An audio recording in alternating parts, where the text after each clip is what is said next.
On est prêt pour la parole ce matin?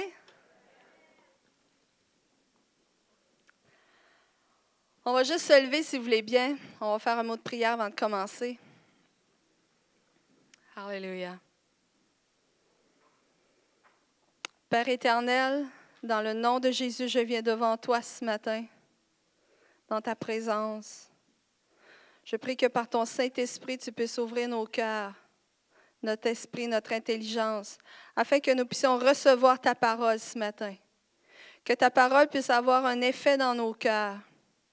Que ta parole puisse transformer nos vies à tout jamais, Seigneur. Et dans le nom de Jésus-Christ, je lis l'esprit de rébellion et l'esprit d'incrédulité ce matin. Tout esprit de confusion, je les lis, je les chasse de cet endroit, de vos présences, au nom de Jésus-Christ. Maintenant. Alléluia. Alléluia. Et Seigneur, que ta parole puisse avoir vraiment un effet dans nos cœurs, de libération, de guérison, au nom de Jésus. Amen. Merci, Seigneur. Merci, mon Dieu. Alléluia. Le titre de mon message ce matin, « Avance avec ta foi ». Alléluia. Et peut-être que vous allez dire, « Ouais, quelle foi tu parles? Tu sais, ma foi n'est pas si forte que ça. Tu sais, j'ai de la misère de croire. » Mais ce matin, vous allez voir que vous avez tous la foi pour déplacer les montagnes. Vous avez tous reçu cette foi-là de déplacer les montagnes. Et je vais vous le montrer par la parole de Dieu ce matin. Et un matin, je suis excitée d'apporter ce message. J'aime toujours ça, parler sur la foi de Dieu. Et je suis excitée. Vous savez que il y a 2 semaines, j'étais supposée d'apporter ce message. Et bon, il y a des fois, il y a des rhumes durant l'hiver. Et j'ai dû combattre ça. Et ce matin, je suis là et je vais apporter ce message ce matin. Alléluia. Vous savez, je n'ai pas atteint la foi là, parfaite. Mais je cours et je me bats pour avoir cette foi afin de croire la parole de Dieu dans son entier. Et j'espère que c'est la même chose pour chacun de vous ce matin, que vous vous battez, que vous courez pour avoir cette foi de Dieu, cette foi de la parole de Dieu, de croire ce que Dieu dit et pour déplacer les montagnes parce qu'on peut tous le faire ce matin. Et vivre par la foi, ça demande de passer par-dessus notre logique. Ça nous demande de passer par-dessus notre compréhension. Parce que notre compréhension, notre logique va nous arrêter, on va plafonner avec notre logique. Parce que notre logique va nous dire, ben ça se peut pas, ça existe pas, ça se calcule pas, il n'y a pas de compréhension, ça se comprend pas, c'est pas logique et ces choses ne peuvent pas arriver. Mais la foi nous demande de passer par-dessus cela. Alléluia. Parce que la foi, c'est surnaturel. La foi, c'est divin. Alléluia. Et la foi, vous savez, sans la foi, on n'est rien, on est sans espoir. La foi, c'est la base du christianisme. Si on ne croyait pas, on ne croirait pas en Dieu. Si la foi n'était pas là, on ne pourrait pas croire en Dieu. Si la foi n'était pas là, on ne pourrait pas croire en Jésus-Christ. Et ce matin, on va regarder différents passages de la parole de Dieu. Et j'aime toujours ça, avoir beaucoup de versets. J'aime appuyer ce que je dis sur la parole de Dieu. Amen. Et c'est important de le faire.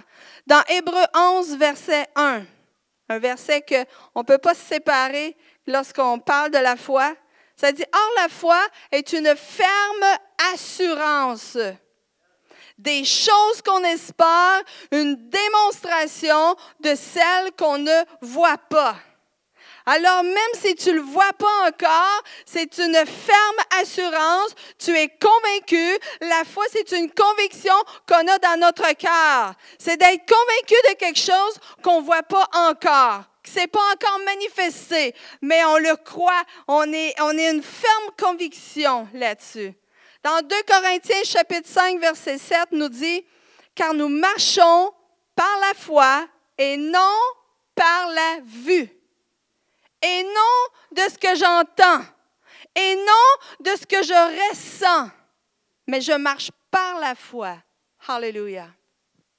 C'est la foi qui me dirige, c'est pas ce que je vois, c'est pas ce que j'entends, c'est pas ce que je sens, c'est pas ce que je ressens, mais c'est la foi.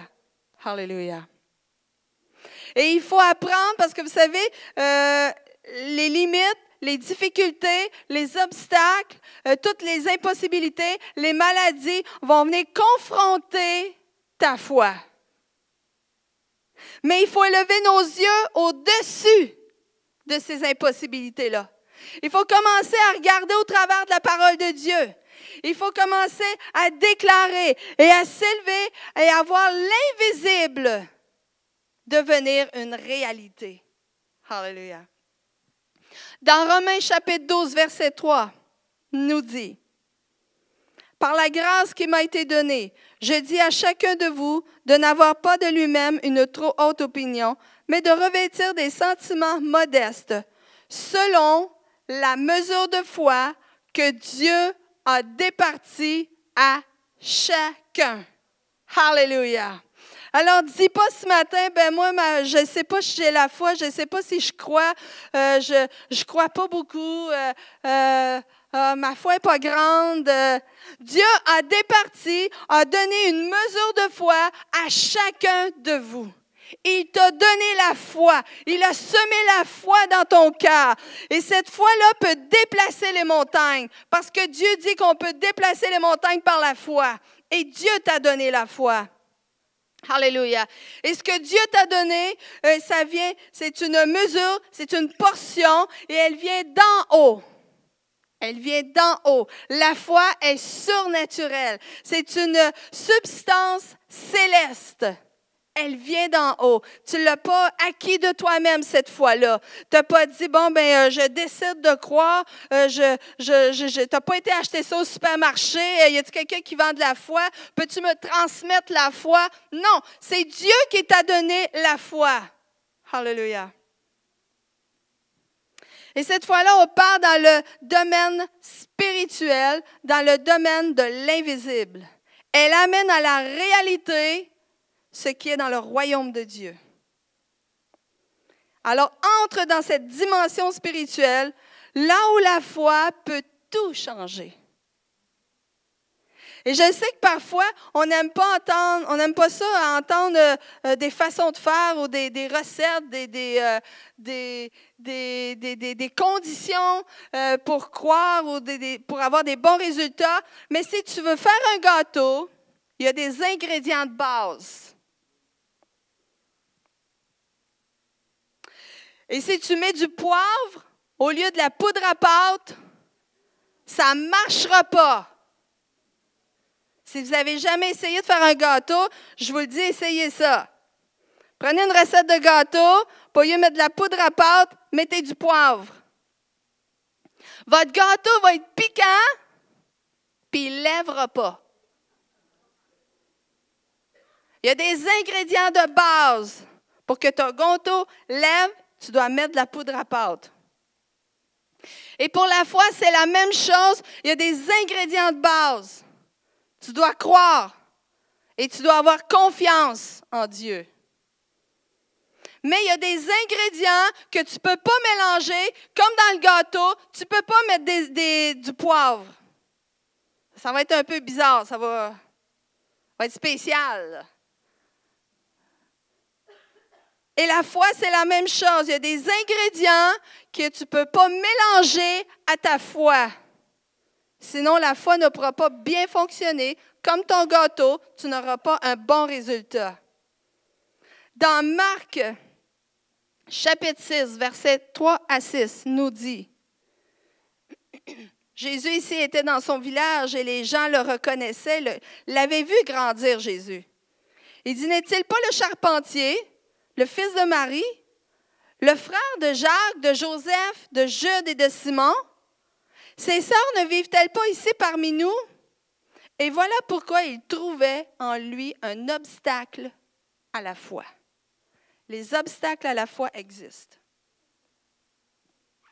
Alors Jésus leur dit, c'est seulement dans sa patrie et dans sa parenté et dans sa famille que l'on refuse d'honorer un prophète. Il ne peut accomplir là aucun miracle, sinon pour quelques malades, à qui il imposa les mains et qu'il guérit. Et il fut très étonné de leur incrédulité ou de leur manque de foi. Ils ont trouvé un obstacle à leur foi parce qu'ils connaissaient Jésus. Donc, la foi ne peut pas fonctionner lorsqu'il y a certains obstacles.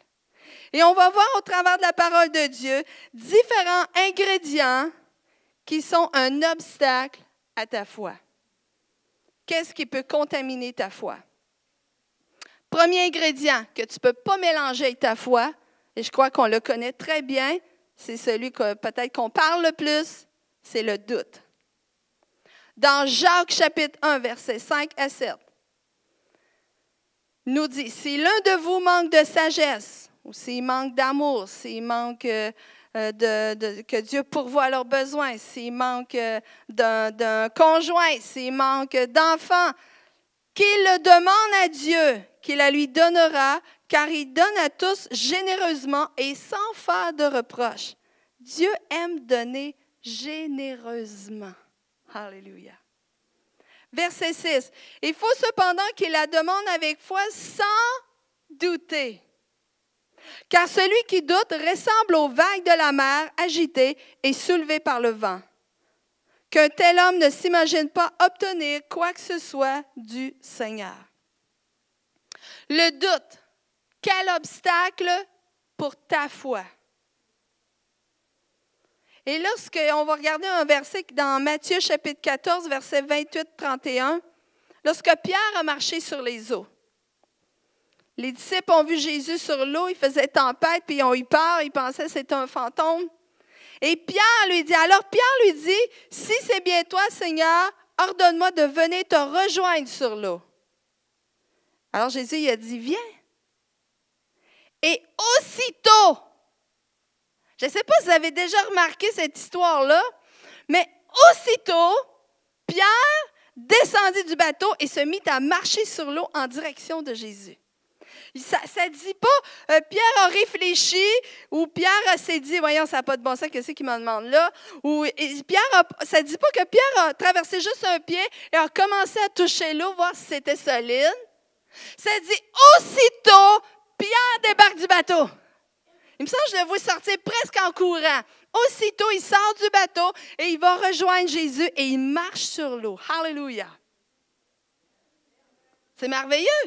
Le verset 30, ça dit, « Mais quand il remarqua combien le vent soufflait fort, il prit peur et comme il commençait à s'enfoncer, il s'écria, « Seigneur, sauve-moi! » Aussitôt, Jésus lui tendit la main et le saisit.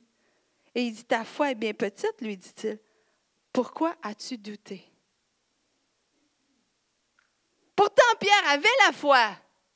Il a marché sur l'eau. Et tout à coup, il a commencé à s'enfoncer. Qu'est-ce qui s'est passé? Il s'est passé quelque chose. Entre le moment qu'il a été tout excité, puis il n'a pas réfléchi, puis il a sauté sur l'eau, puis il s'est mis à marcher, et entre le moment où il s'est aperçu que le vent était fort et qu'il devait y avoir des grosses vagues. Quand il a commencé à regarder avec ses yeux humains, quand il a commencé à réfléchir à la situation, à ce qui se passait autour de lui, la Bible dit qu'il a commencé à s'enfoncer dans l'eau. Le doute a affaibli, a affecté, a contaminé sa foi. Pourtant, ce n'est pas parce qu'il ne croyait pas, parce qu'il a marché sur l'eau. Mais dès que sa foi a été infectée par le doute, Pierre a coulé. Sa foi, elle ne pouvait plus agir surnaturellement. Et quand le doute est mélangé, quand il y a quelque chose qui est mélangé à la foi, ça ne marche pas ensemble. Comme notre gâteau. Le gâteau ne peut pas lever. Et ici, la foi ne peut plus agir. Parce qu'il y a un ingrédient dedans qui ne marche pas ensemble. Et ce n'est pas la grosseur de ta foi qui compte, mais la qualité de ta foi. Deuxième ingrédient, les raisonnements.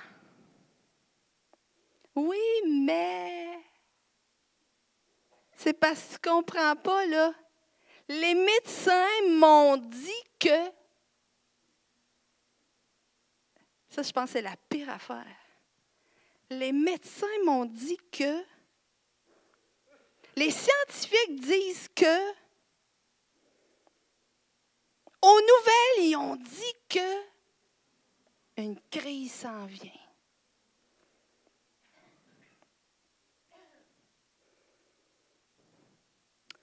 Tu commences à réfléchir, à peser les pour et les contre, et là, tu te dis, ouais, mais c'est impossible. Et tu viens encore d'infecter ta foi. Dans 2 Corinthiens chapitre 10, versets 4 à 5, ça dit, oui, nous renversons les faux raisonnements, ainsi que tout ce qui se dresse présomptueusement contre la connaissance de Dieu. Tous les raisonnements qui viennent faire face à Dieu, à ce que Dieu dit. Et nous faisons prisonnière toute pensée pour l'emmener à obéir à Christ. Alléluia. Et souvent, moi je prie ça, je dis, Seigneur, que mes pensées, je commande à mes pensées, j'amène toutes mes pensées à l'obéissance de Jésus-Christ. Et que tous les faux raisonnements sortent de mes pensées au nom de Jésus. Je brise les faux raisonnements. Je brise les faux raisonnements dans chacune de vos vies ce matin, au nom de Jésus-Christ. Que tous les faux raisonnements vous quittent maintenant dans le nom de Jésus-Christ. Et que la vérité de Jésus-Christ habite vos cœurs. Alléluia. Dans le nom de Jésus. Les faux raisonnements s'opposent à Dieu. Les faux raisonnements ne se mélangent pas avec ta foi. Les faux raisonnements vont affaiblir ta foi. Ne laisse pas les raisonnements t'empêcher de prendre possession de tout ce que le Seigneur a combattu et gagné sur la croix. Dieu, le Seigneur Jésus est mort sur la croix. Il a combattu l'ennemi. Il a combattu la mort. Il a combattu la maladie. Il a combattu tout ennemi. Ne laisse pas les faux raisonnements te voler ces choses. Troisième obstacle, la peur. Dans Matthieu 8, 23, 26, une autre histoire de tempête. Ça dit, Jésus, il monta dans un bateau et ses disciples le suivirent. Et tout à coup, une grande tempête se leva sur le lac et les vagues passaient par-dessus le bateau. Les vagues embarquaient dans le bateau, ça brassait. Est-ce que ça arrive que des fois dans la vie, ça brasse? Il y a une tempête qui se déchaîne. L'ennemi se déchaîne dans ta vie, il y a une tempête et les vagues embarquent dans ta vie, viennent te frapper. Et parfois, la peur prend. Ça dit, pendant ce temps, Jésus dormait. Jésus dort. Et j'ai compris pourquoi Jésus dormait. Jésus était tranquille. Il n'était pas inquiet. Il était en paix. Jésus n'avait pas peur. Les disciples s'approchèrent de lui et le réveillèrent en criant, « Seigneur, sauve-nous, on va se noyer, le bateau va couler. » Et Jésus dit, « Pourquoi avez-vous si peur? » Leur dit-il, « Je suis là. Pourquoi avez-vous peur? » Est-ce que le Seigneur nous dit ça parfois? « Aie pas peur, je suis là. Je veille sur toi. Je suis en contrôle de ta vie. » « Pourquoi as-tu si peur? » leur dit-il. « Votre foi est bien petite. » Alors il se leva, parla sévèrement au vent et au lac, et il se fit un grand calme. Et on voit encore Jésus, c'est qu'il dit, « Votre foi est bien petite. » Tantôt, je vous ai dit, ce n'est pas la grosseur de ta foi qui compte, mais la qualité de ta foi. Lorsque ta foi est infectée d'un ingrédient qui ne doit pas être là, eh bien, ta foi est tassée dans un petit coin. Parce que la peur a pris toute la place. Votre foi est bien petite, qu'est-ce qui s'est passé? La peur a pris toute la place. Ce n'est plus la foi qui agit, mais c'est la peur maintenant qui agit. Et la peur ne t'amènera pas à la même place. C'est elle qui a pris toute la place. La peur n'amènera pas les mêmes résultats que la foi. La foi m'amène à croire la parole de Dieu. La peur m'amène à croire les paroles de l'ennemi. Et votre foi n'est plus à la même place. Là. Vous ne croyez plus les mêmes choses. Là. Au lieu de croire au surnaturel, au lieu de croire que Dieu va vous libérer, au lieu de croire que Dieu va te guérir, au lieu de croire que Dieu est là, eh bien là, tu es en train de croire que l'ennemi va te manger, que l'ennemi va t'avoir, que l'ennemi va te détruire. Et là, tu as peur. La peur s'attaque à ta foi et te paralyse afin que tu déplaces rien. Quatrième ingrédient, l'inquiétude. Matthieu 6, verset 25. Ça dit, c'est pourquoi je vous dis, ne vous inquiétez pas en vous demandant qu'allons-nous manger ou boire, avec quoi allons-nous nous habiller? Et le verset 30 et 31. Si Dieu habille ainsi cette petite plante des champs qui est là aujourd'hui et qui demain sera jetée au feu, à plus forte raison ne vous vêtira-t-il pas vous-même? Ah, votre foi est bien petite. Ne vous inquiétez donc pas et ne dites pas que mangerons-nous ou que boirons-nous ou avec quoi nous habillerons-nous? Et le Seigneur Jésus est en train de dire ici, ta foi est bien petite. Où elle est? Où est-elle? Je ne la vois plus. Elle est submergée d'inquiétude. Elle est submergée. Elle est remplie. L'inquiétude a pris toute la place et a tassé la foi.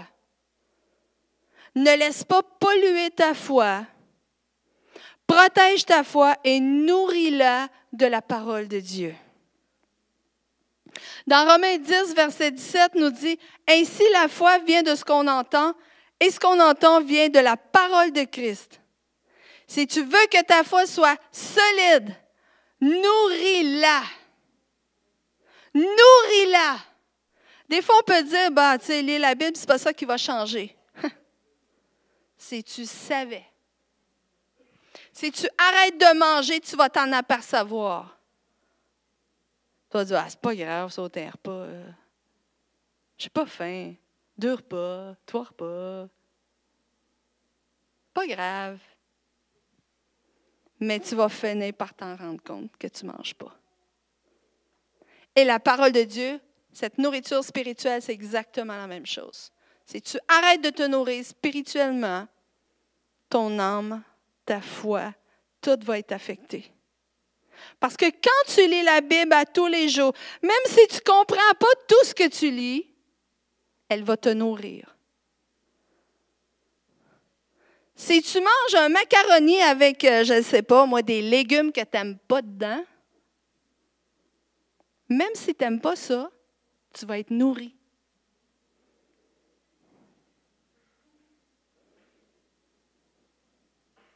Et c'est la même chose avec la parole de Dieu. Même si tu ne comprends pas tout ce que tu lis, tu vas être nourri quand même. Parce qu'il y a une phrase quelque part qui va te toucher, il y a une phrase qui va te faire du bien, ta foi elle va être motivée, ta foi elle va être activée, elle va être encouragée. Fais-le, même si tu ne t'en rends pas compte. Parce que quand tu arrêtes de lire la Bible, tu t'en rends compte. On s'en rend compte quand on arrête? Mais commence à la lire à tous les jours. Prends un temps et tu vas t'apercevoir que ça va être différent.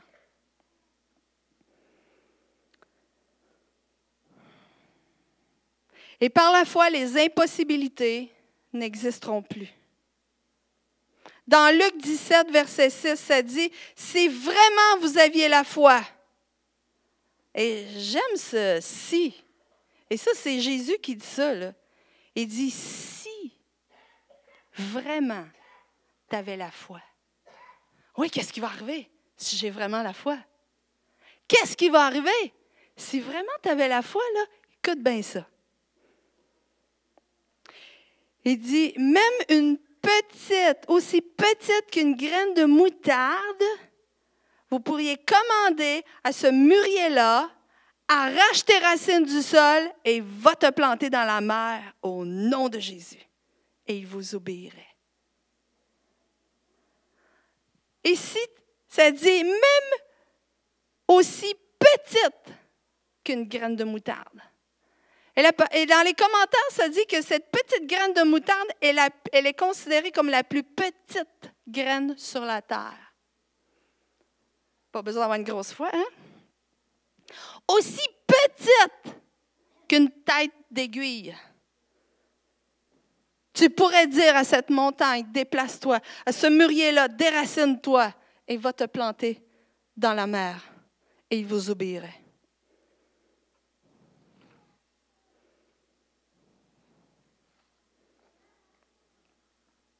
Regarde ce que tu pourrais faire si ta foi n'était pas infectée. Ce n'est pas la grosseur, mais la qualité. Si ta foi n'est pas infectée, tu peux déplacer les montagnes. Tu peux faire tout ce que la parole de Dieu dit. Si tu fais du ménage dans ta foi, si tu enlèves ces ingrédients-là qui n'ont pas d'affaires là. Alléluia. Imagine croire sans que ta foi soit infectée. Des choses incroyables, extraordinaires pourraient arriver. Tu pourrais aller chercher toutes les promesses de Dieu pour ta vie. Trouve un verset dans la parole qui appuie ta circonstance et élève-le devant Dieu. Exemple, si tu n'es pas capable d'avoir d'enfants, trouve un verset qui appuie pour que tu aies des enfants, pour prier dessus. Parce que la parole de Dieu, c'est sa volonté. Et dans la parole de Dieu, il y a un verset qui dit « Multipliez-vous sur la terre ». Qui a dit ça? C'est Dieu, c'est Jésus. Alléluia.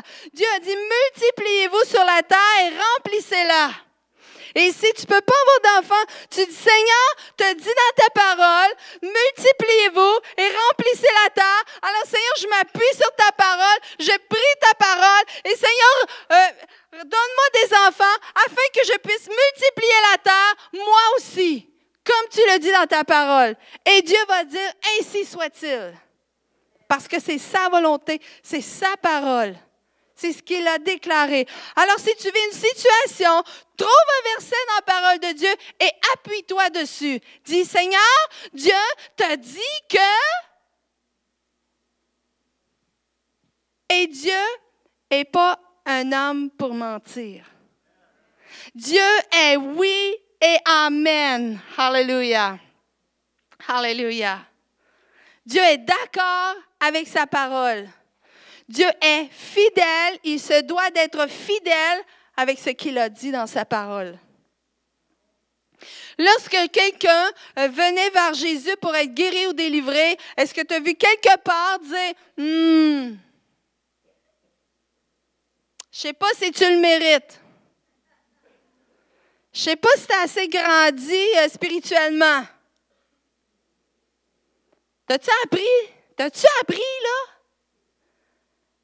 Est-ce qu'on entend Jésus dire ça aux gens qui viennent pour être guéris et délivrés? Jamais! Alléluia! Alléluia! Merci Seigneur! Jamais que Jésus a refusé de guérir ou de libérer quelqu'un. C'est assez de croire l'ennemi, ce menteur-là, c'est assez d'y croire. C'est pas pour toi, c'est juste pour les autres. Menteur! L'ennemi est menteur! C'est pas vrai! Dieu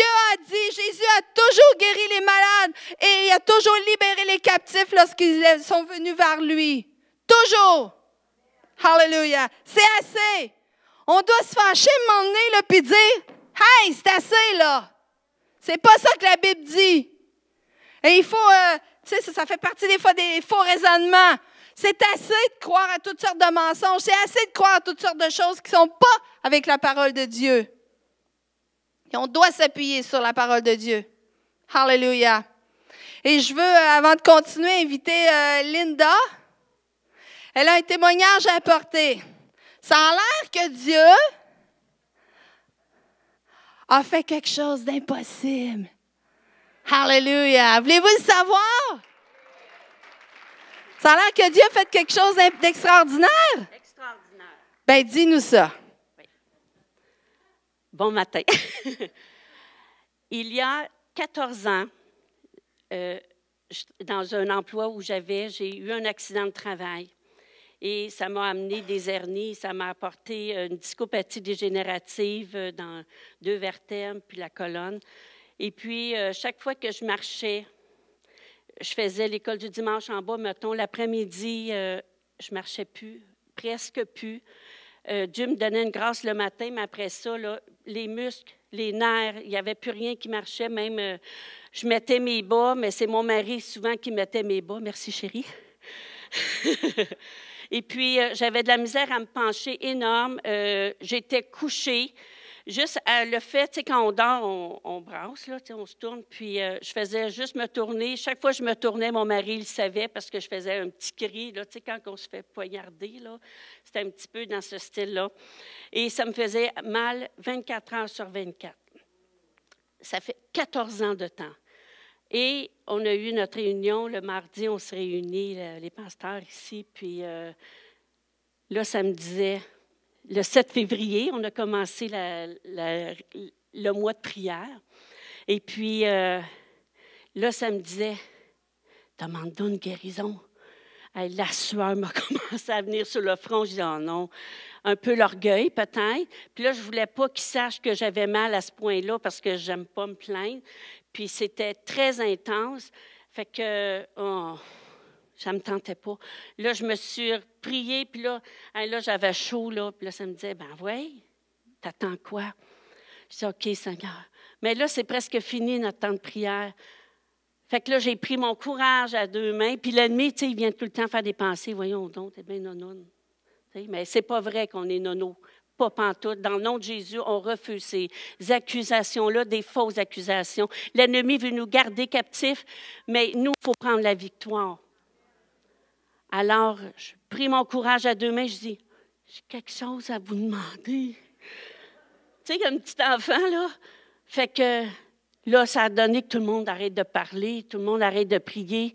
Et là, j'étais gênée. Fait que j'ai demandé de la prière pour mon dos. Fait que là, on s'est dit, assis-toi. J'ai dit non, je suis un soldat, je veux rester debout, je veux la guérison debout pour toi, Seigneur, puis tout ça. Puis j'étais déterminée, là, parce que les mensonges, ça suffit, puis le pied, je l'ai mis le pied. Ça va faire 14 ans avoir mal, là, je suis pas mal poète-poète d'avoir attendu si longtemps, de toute façon. Fait que là, j'ai dit, OK, fait que là, on me demande où t'as mal. Là, je dis, là. C'était clair et net, c'était pas là, c'était pas nulle part, c'était là. Fait que là, on a commencé à prier et à un moment donné, j'ai vraiment senti la présence de Dieu. J'ai vraiment, pas de chaleur, pas rien, là. Tu sais, ça dépend des personnes, on n'a pas toutes la même chose.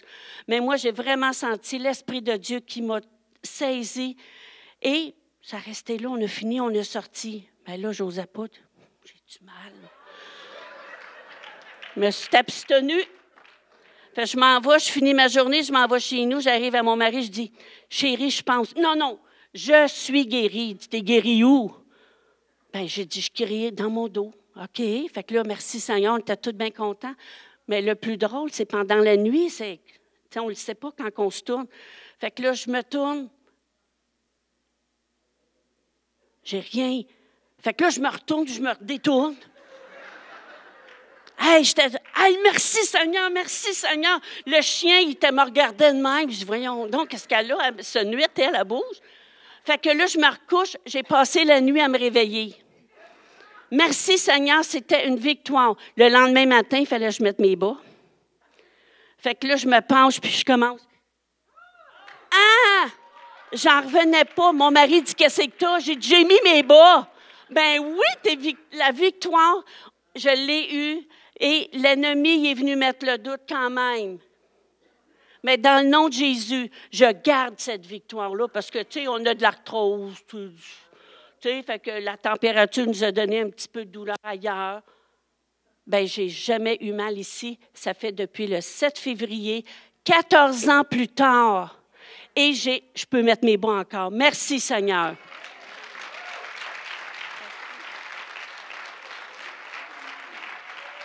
Amen, amen, amen. Alléluia.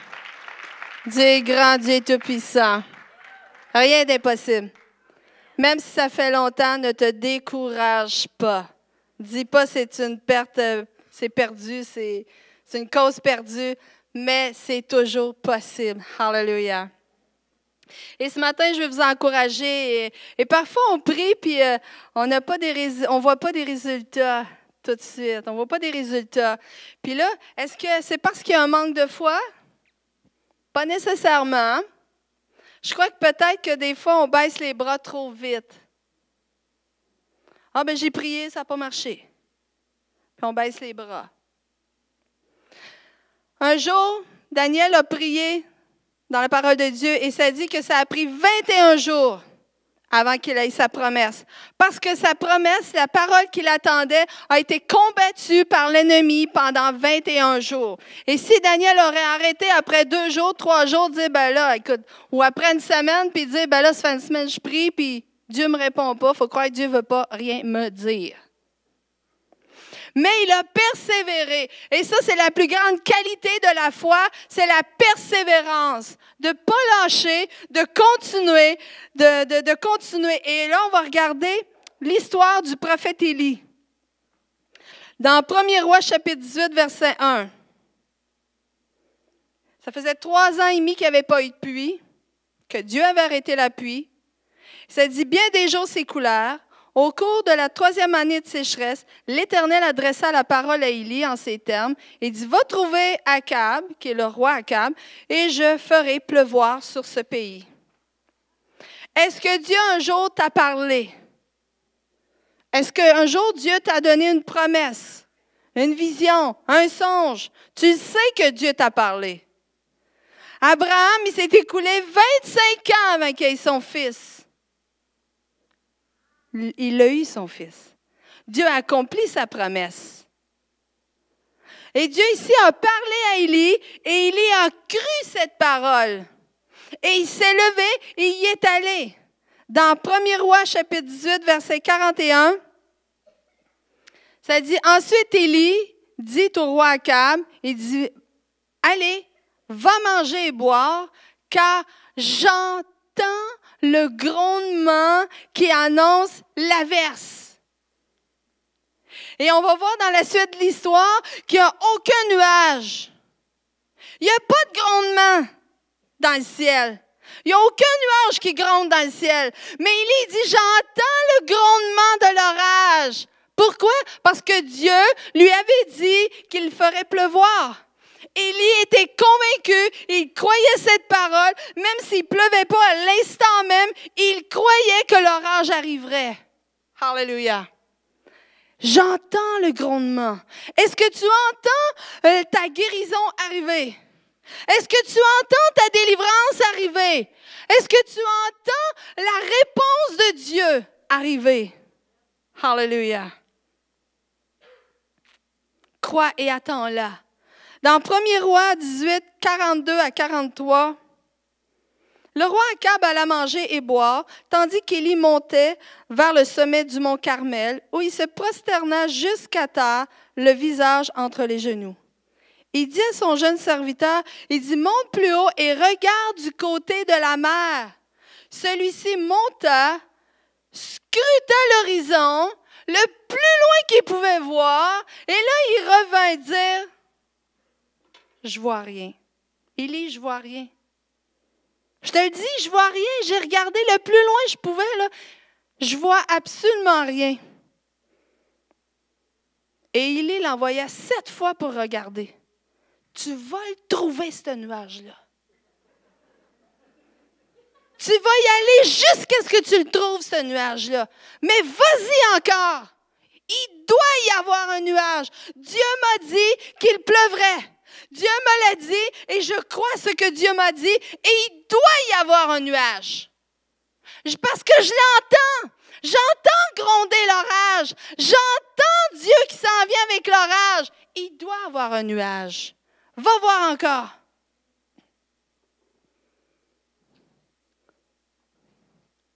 Il ne faut pas lâcher. Ce n'est pas parce que tu ne vois rien de tes yeux qu'il ne se passe rien. Et ça, c'est important de comprendre ça ce matin. Ce n'est pas parce que tu ne vois rien de tes yeux qu'il ne se passe rien. Ce n'est pas parce que tu as prié et que là, tu n'as rien vu tout de suite que Dieu n'est pas en train de répondre. Ça, c'est un mensonge. Crois que lorsque tu pries, que ta réponse est en route et persévère dans la foi. Alléluia. 1er Roi 18, 44-45.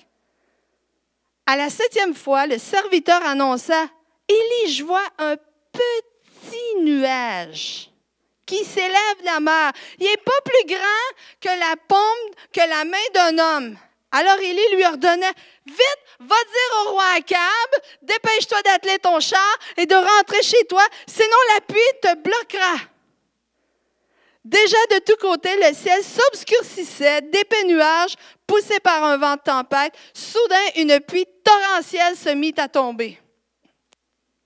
Et moi, quand je lisais cette histoire-là, pas là, mais il y a quelques années, je me disais, voyons donc, qu'est-ce que c'est ça, cette histoire-là?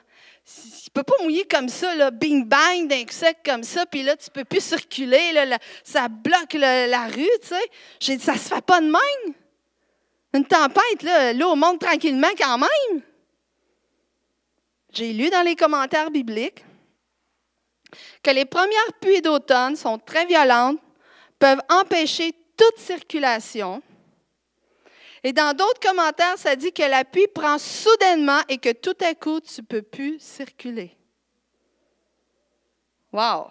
C'est pas au Québec. Au Québec, c'est pas comme ça, mais dans cet endroit-là, c'était comme ça. Et il a fallu 7 fois, il a persévéré jusqu'à ce qu'il voie s'accomplir ce que Dieu avait dit. Alléluia. La persévérance. De ne pas lâcher. De ne pas lâcher. Même si Élie, son serviteur lui a dit, je ne vois rien, tu vas y retourner. Retourne. Retourne. Le nuage doit être là. Il faut qu'il soit là. Retourne, dis, c'est sûr que tu vas finir par le voir. Tu vas y aller 25 fois, mais tu vas y retourner. Il va être là, ce nuage-là. Et il est arrivé. Alléluia. Vous savez, il y a la guérison, il y a le miracle instantané et il y a la guérison graduelle.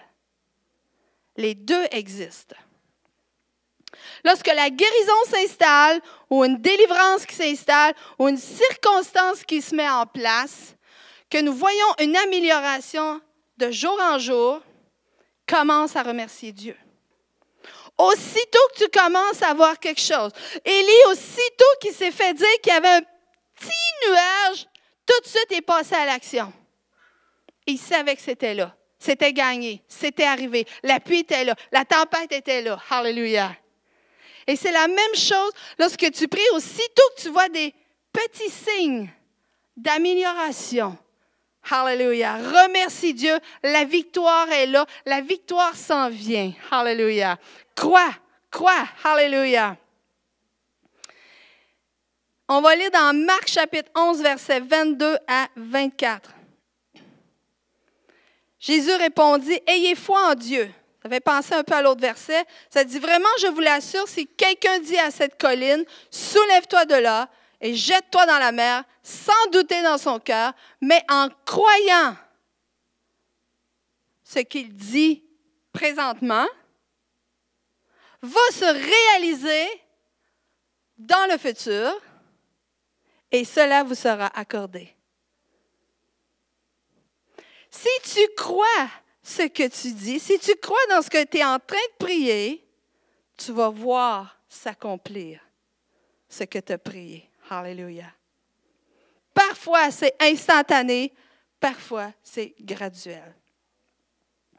Dans Luc, chapitre 17, versets 12 à 15, ça dit, à l'entrée d'un village, 10 lépreux vinrent à sa rencontre et ils s'arrêtèrent à distance. Avant, ça me fatiguait ce genre de verset-là. Je me disais, non, Seigneur, il guérit tout de suite.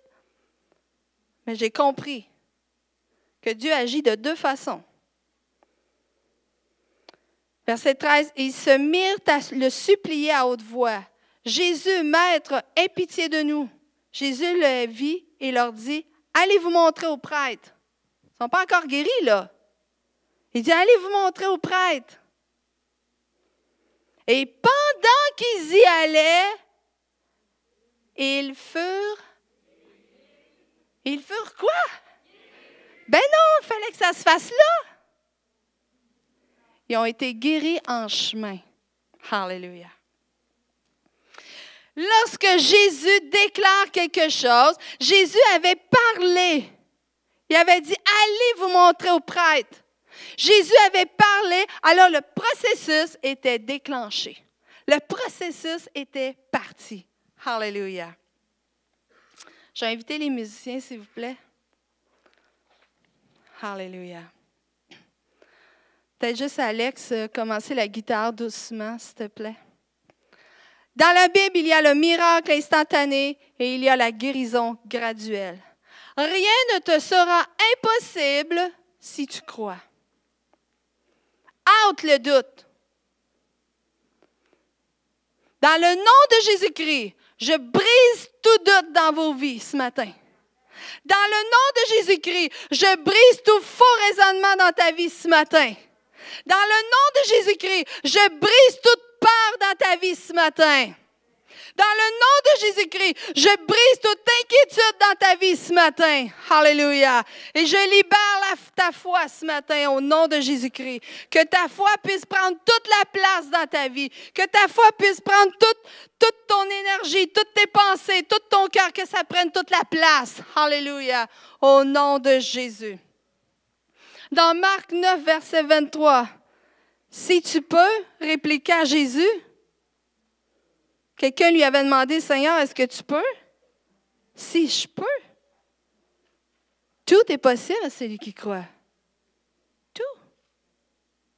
Il n'y a rien d'impossible. Et on aime ça, mettre des limites. On aime ça, croire à des impossibilités. On aime ça, dire mais.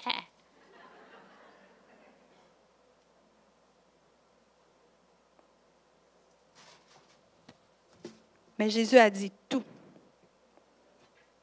Tout est possible à celui qui croit. Bien sûr, on parle de la volonté de Dieu.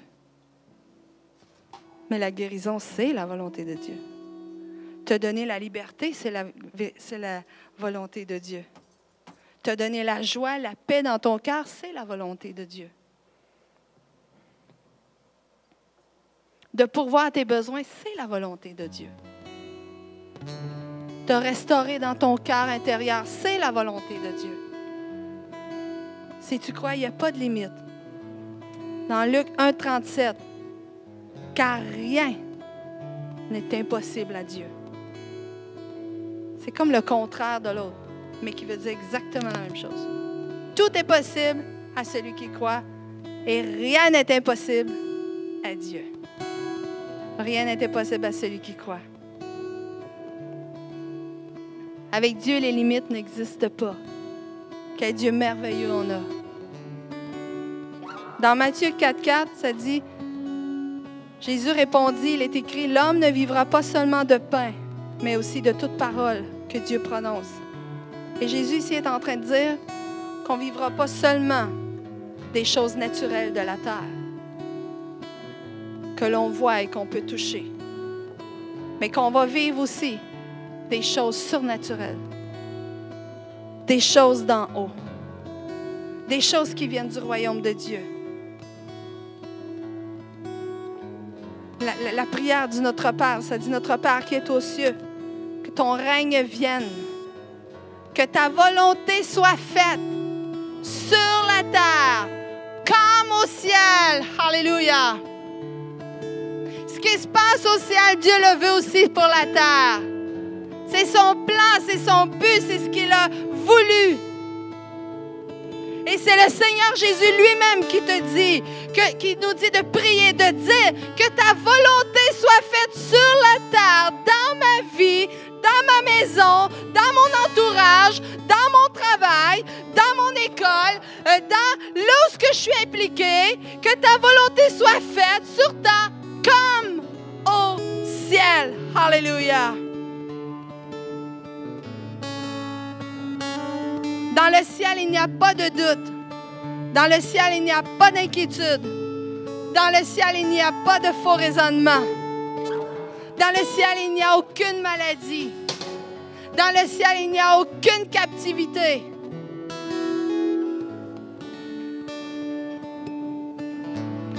Une phrase que j'ai déjà dit. Dieu ne peut pas aller plus loin que ta foi.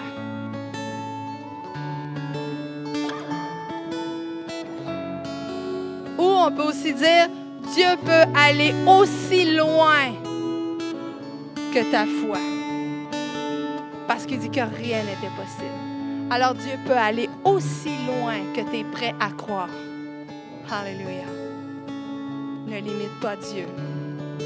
Ce n'est pas la grosseur de ta foi qui compte, mais la qualité de ta foi. Une foi pure, une foi qui est entière. Et ce matin, je vais faire un appel. Je vais vous demander de vous lever, s'il vous plaît. Je vais faire un appel ce matin. Il y en a qui veulent de la prière pour de la guérison, de la délivrance. On va prier avec vous. Si ce n'est pas trop personnel, vous pouvez me dire c'est quoi. On va prier directement la chose. Et aussi peut-être que tu dis, ben moi, ma foi, j'ai de la misère avec. Elle est infectée. Viens devant le Seigneur. Et on va prier ensemble. On va combattre avec toi. On va rejeter les inquiétudes dans ta vie. On va rejeter les doutes. On va rejeter la peur.